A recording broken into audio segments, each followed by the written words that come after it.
അംഗനവാടി കെട്ടിടത്തിന് ശിലയിട്ടു. ദേവികുളങ്ങര ഗ്രാമപഞ്ചായത്ത് 1-ാം വാർഡിലെ 18-ാം നമ്പർ അംഗനവാടി കെട്ടിടത്തിനാണ് ശിലയിട്ടത്. കെ.സി. വേണുഗോപാൽ എം.പിയുടെ പ്രാദേശിക വികസന ഫണ്ടിൽ നിന്നും 18 ലക്ഷം രൂപ വിനിയോഗിച്ചാണ് കെട്ടിടം നിർമ്മിക്കുന്നത്.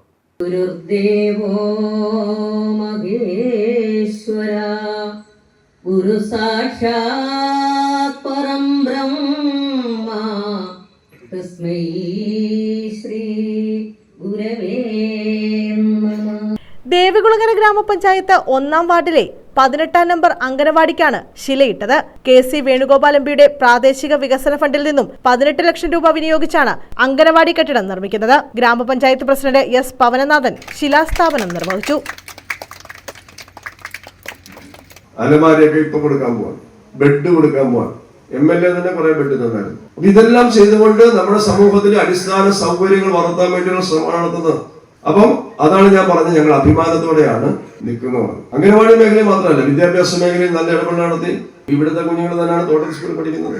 അവിടെ ഏകദേശം MLA സഹായത്തോടു കൂടി തന്നെ 40 ലക്ഷം, പഞ്ചായത്തിന്റെ 15 ലക്ഷം, ഇതെല്ലാം ആ സ്കൂളിൽ കൊടുത്തുകൊണ്ട് അടിസ്ഥാന സൗകര്യങ്ങൾ മെച്ചപ്പെടുത്തിക്കൊണ്ട് ആ സ്കൂളിനെ വിപുലമാക്കാൻ ശ്രമിച്ചു. ചൂളൂർ സ്കൂളിൽ ഇപ്പം MLA 2 കോടി രൂപയാണ് കെട്ടിടത്തിന് അനുവദിച്ചത്.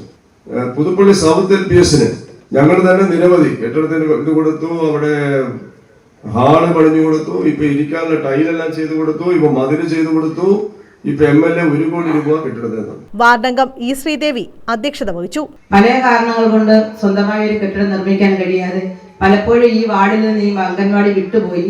പിന്നീട് ഏതാണ്ടൊരു 20 വർഷത്തോളമായി ഈ വാർഡിൽ തന്നെ ഒരു വാടക കെട്ടിടത്തിൽ പ്രവർത്തിക്കുകയായിരുന്നു. ഇത് വളരെ ശോചനീയമായ അവസ്ഥയിലാണ് ഈ അംഗൻവാടി നടന്നു പോയെന്ന് നിങ്ങൾക്കും അറിയാം. കാരണം മഴ പെയ്താൽ അവിടേക്ക് എത്താനുള്ള ഒരു വഴി, മഴ പെയ്താൽ കെട്ടിടത്തിനകത്തെ തണുപ്പ്, അതടക്കം കുഞ്ഞുങ്ങൾക്ക് അത്ര സുരക്ഷിതമല്ലാത്ത ഒരു അന്തരീക്ഷത്തിലായിരുന്നു ഈ അംഗൻവാടി പ്രവർത്തിച്ചിരുന്നത്. ഒരു പുതിയ അംഗൻവാടി നിർമ്മിക്കുക എന്നുള്ളത് പഞ്ചായത്തുകളെ സംബന്ധിച്ച് സ്ഥലം വാങ്ങി നിർമ്മിക്കുക വളരെ ശ്രമകരമായ പണിയാണ്. കാരണം വളരെ പരിമിതമായ തുക മാത്രമേ പഞ്ചായത്തുകൾക്ക് ഈ സ്ഥലം വാങ്ങാൻ കഴിയുള്ളൂ. അതിൽ നിന്ന് വ്യത്യസ്തമായി ഗവൺമെന്റിന്റെ ഒരു ഉത്തരവുണ്ടായിരുന്നു.